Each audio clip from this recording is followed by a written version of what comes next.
Hi, everyone, and welcome. I'm Kaylin Fortes, she, her, the events coordinator here at Cafe Con Libros, and we're just so excited for you to join us. I see that there's already people who are not based in New York, and I don't know if y'all are subscribed to our newsletter or not, but earlier this week, our bookstore owner, Kalima, commented on the fact that we're so thankful that despite Zoom burnout, everyone is still kind of joining these events because of the fact that it allows us to join people from across time zones and just hear about great work from all across the country or maybe the globe. So I'm not going to talk for very long. I just want to set some housekeeping rules so you can find a link to purchase Grievers at the bottom of the screen. Feel free to tag Cafe Con Libros as you read because we'd love to see our community's reactions. And thank you to Adrienne Marie Brown and Serena Mcfadden for joining us to discuss Grievers tonight, and happy pub month, birthday month to it. So now I'm going to disappear and introduce our guests of honor. And guests of honor, I'm going to bring you onto the screen now.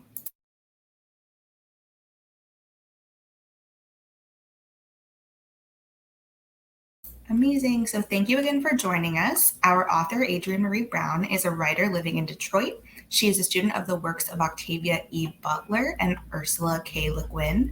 Grievers is her first novel. Congratulations! But not her first work. Her previous books include Octavia's Brood, Emergent Strategy, Pleasure Activism, and We Will Not Cancel Us. Her visionary fiction has appeared in The Funambulist, Harvard Design Review, and Dark Mountain. So thank you so much for joining us for Grievers' birthday month.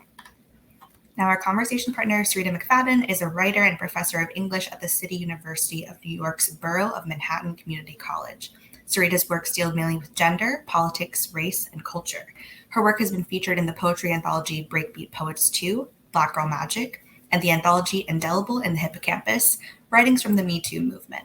Her essays and criticism have appeared in The Atlantic, Rolling Stone, NBC News, Think, New York Times Magazine, Elle, The Guardian, Brooklyn Magazine, and BuzzFeed News. She is a contributing editor for Guernica. She is currently writing a book-length collection of reported essays about African Americans in the Middle West. And I should say that Adrienne dubbed Syreeta the one and only. And that's not the first time that she's heard that moniker. So thanks for being here, all of the unique people who are here. And now from a reading from Adrienne.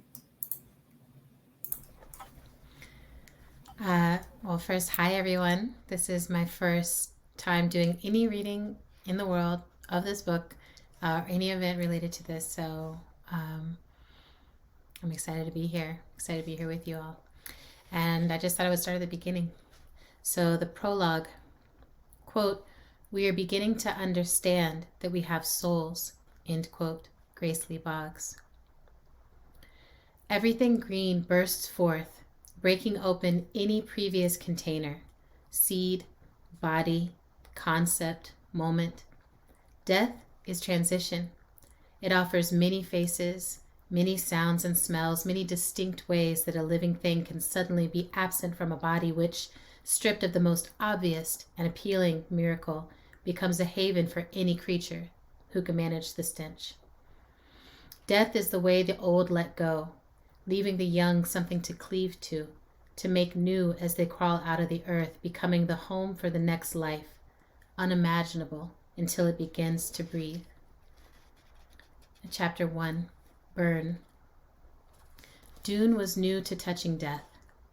The body was heavy, in a way it had never been in life, dancing in the kitchen to Marvin Gaye, holding Dune close to its breast, thick and floating. The body had a strange odor, ripe compost, late summer. In the last 2 weeks, it had been impossible to keep the body clean as it died. Impossible to acknowledge that the body was dying, even though the face was already frozen into a mask of grief. Dune pulled it towards her now, her hands under the stiff arms, which she had never consciously touched when the body was alive. She found herself surprised at the cool absence of life, expecting warmth to be hiding still in those tight, fatty places. The body was resistant, as if tied to the bed. She pulled again and again until the body finally came with her, dropping her down as all the weight kept its pact with gravity. The legs flopped open, and Dune winced, the smell between the thighs sharp, familiar. She rolled away, stood up, stepped backwards, some half-sacred instinct quieting her curses. She kicked the baseboard once and gathered her breath. Then she commenced dragging the body to the bedroom door, pulling alternately at the arms or at the rug beneath. Soon she was sweating everywhere, and her back hurt. She noticed her physical discomfort from a distance, herself tiny and numb inside of her skin. This was so different from the weight she often lifted trying to carve the softness from her body.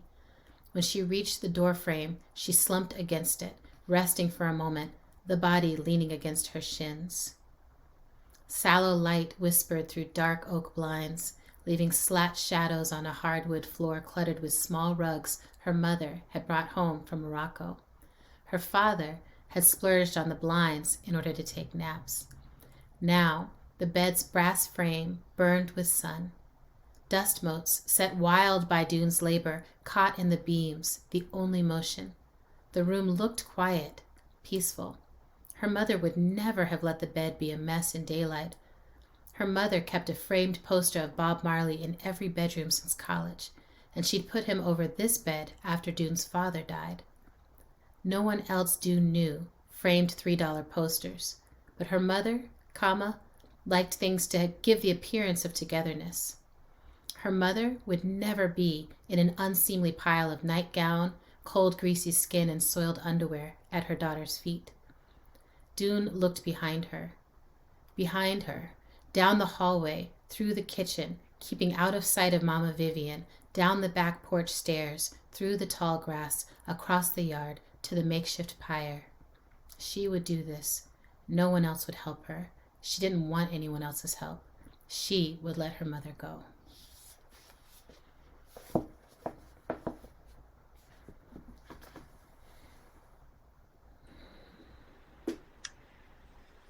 Again, just the scene is breathtaking when we begin this book. And, I'm so delighted to be here to talk with Adrienne about Grievers and, being a child from the Midwest and, the familiarity of the moment of letting go. Particularly, the move. This is, I'm going to say, the most crafty, nerdiest thing right now, but the move of making the distinction between the body and the mother and her mother, and the awareness she has of the separate, these are separate entities. Yeah. And, but also just the slow pacing and reverence she has about, this commitment. I was really taken aback. I was like, oh my gosh, trying to imagine myself in that position. Yeah. So the whole book, I'm just so struck how much this book is just elegy.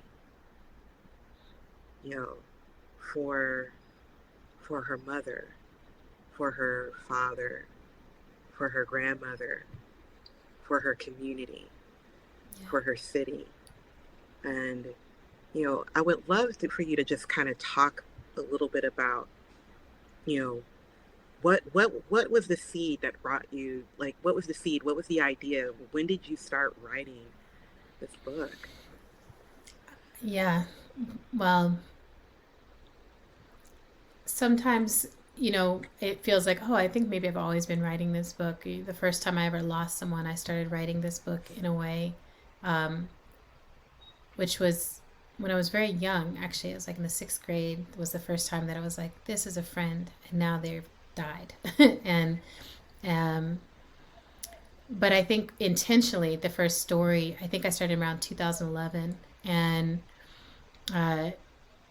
then it was a short story. I was like, okay, I've got this scene, and it wasn't this scene. I didn't start here. This came later, as books do. Or I was like, well, how would we get to that place? How would we get here? The thing that first came to me was a city that had been wiped out by a plague, and that it was particularly the Black people in it were gone. And everyone was trying to figure out what happened, how did that happen? And I started from Kama's storyline, and then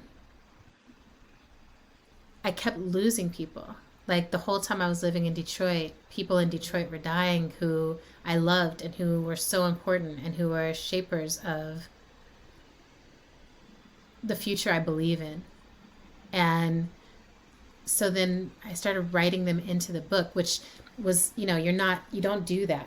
Like the thing that everyone has told me about character development is like you might softly base it on someone, but then you have to remix and remix and remix until it's not recognizable. But these people that I was grieving wanted to be recognizable to those who had lived with them and known them. So I think that that's the case. I think for people who lived in Detroit from like 2009 to 2020 and were part of movement, I think they'll probably recognize some of these imprints of people that we lost, and they just kept finding their way in, being like, oh, me, I'm also a part of this story. And I'm grateful now rereading it. It's like it does feel like getting to visit with these people again, and that feels right to me. So. That makes so much sense. So there's so much tenderness in a lot of scenes that you have in terms of, just so folks know, where Adrienne from where Adrienne read and where she begins, there is it's still mysterious. We don't we're not completely clear yet that there's this mysterious plague that is targeting Black folks, or feels like it's targeting Black folks, which is weirdly prescient in a moment like this. So it's really fascinating to me to hear that you've this is a story and a process that stayed with you for far longer, that you when it can I ask you, when did you actually really started the heavy lift writing on this? Yeah, so I went to in 2014 I went to Vona, which is like this people of color writing retreat, and Tananarive was the teacher. It was the first year that they had the speculative fiction writing workshop there, and it started on Octavia Butler's birthday, and it just felt like all the magical things coming together. But I took the story there as the story that I had workshopped by the rest of the class. And the feedback I got really was pushing me. I was like, there's more here. This is something that's supposed to be longer. There's questions that need to be answered. You need to really push in. So the year after that was when it went from short story to spreading its wings. I was like, maybe it's a series of stories. And I was thinking of Futureland by Walter Mosley, which is one of my favorite pieces of fiction, and it's like 9 short stories that weave together into something larger. So I was like, oh, I'll do it like that. And then it kept growing, and it literally kept I think of wings unfurling. It was like, no, I'm actually this big. So there was this intensive period from 2014, 2015 through 2018 where I was just pushing it. And I was like, okay, it's a novel. And at that point, I sent it off to someone for the first time, and they were like, it's okay, we don't know, send it back. And I was like, never mind, right? I was like, I know they say that you're supposed to deal with rejection, but I was like, nope, I hate you. And it was great, right? The feedback that the person gave was it was helpful feedback. It's just sort of it's too grim, it's too heavy, it's too this, it's too that. And I was like, oh, that's what it is. So I had to figure out how to write that in a way that people will still read. And, but I let it sit for a while. And then maybe a year and a half, 2 years ago, AK reached out to me and was like, we're starting an imprint. It's going to be short fiction. Do you have anything? And I sent over, I think, some short stories. And I was like, and I also have this unwieldy novel that maybe we could cut it down and make it a short fiction. And Sanina Clark read it, and she reached back out. She was like, actually, I think this is a novella trilogy, and I think you have the first 2 parts. And we want to do it. And I was like,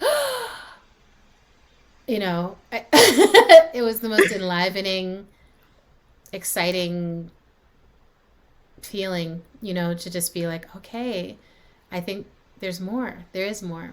So, and by that point, then it was like going back and revising it during this COVID pandemic, and just Well, being like, that was my next question. Because yeah, now that like I love this journey and I love that like when you find an editor that fits you like a glove, yes, who totally understands the language and the vision and the yeah, possibility of the story and is willing yeah, to, give like nurture it, feed it, and give it air and yeah, give you and like recognize that it has the wings that you've described so far.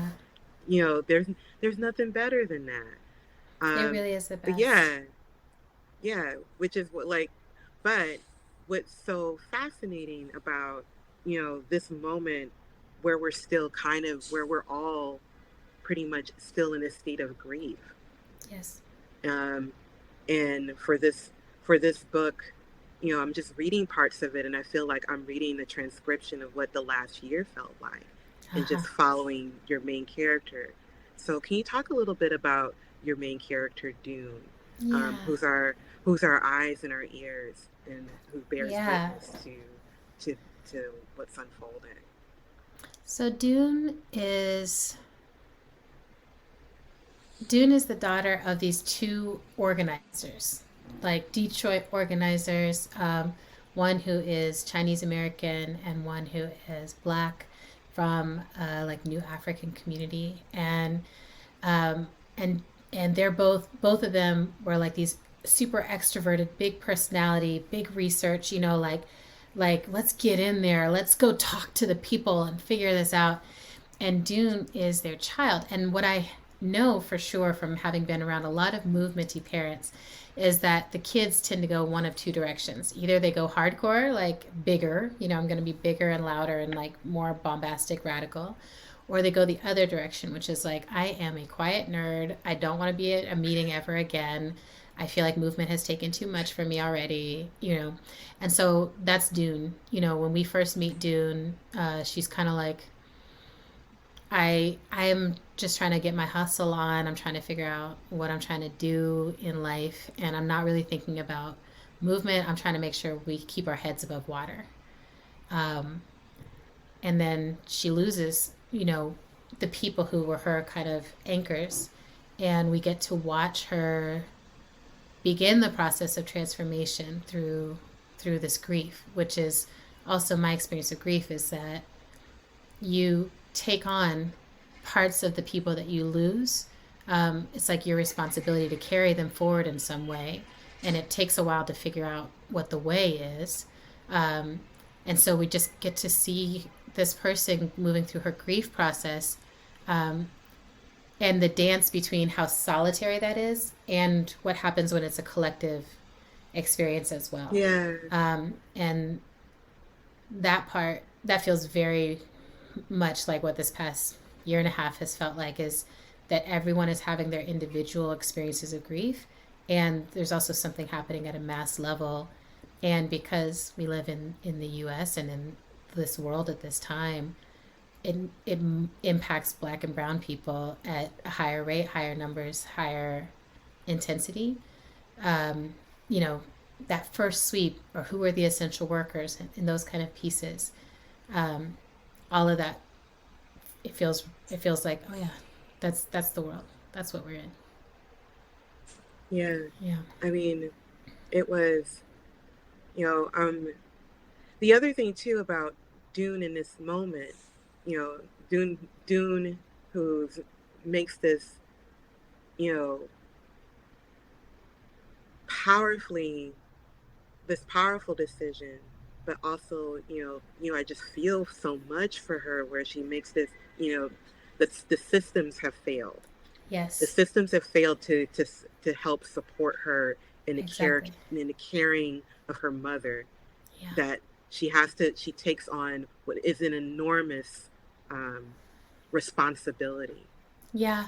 Which I feel like, this is very much based in looking at the world around me and watching people around me, watching my family, watching people go through this, that this is the biggest way class shows up in some ways, is how we are sick and how we die.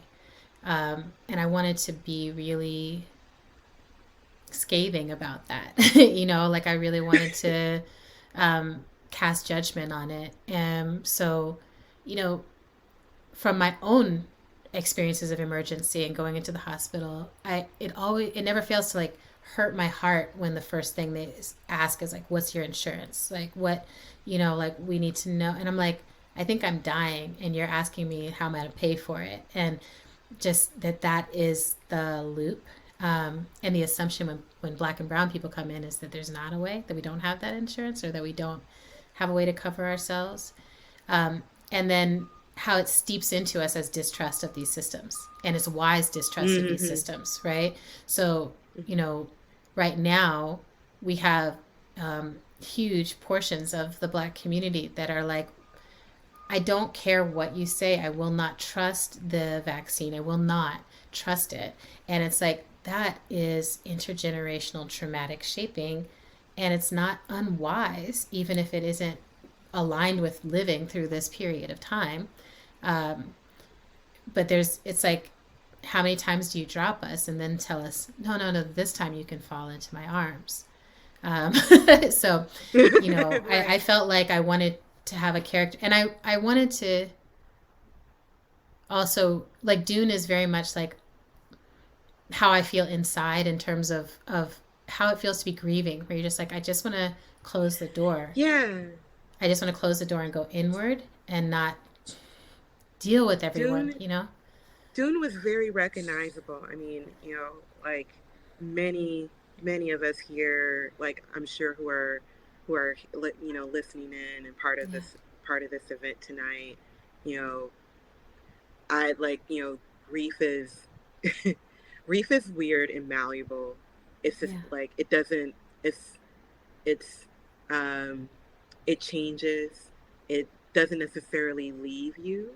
Yeah. Um, but your relationship to it kind of Yes. changes and matures. That's right. And what I really appreciated about kind of following Dune through her process, just like Dune's carrying all of our grief.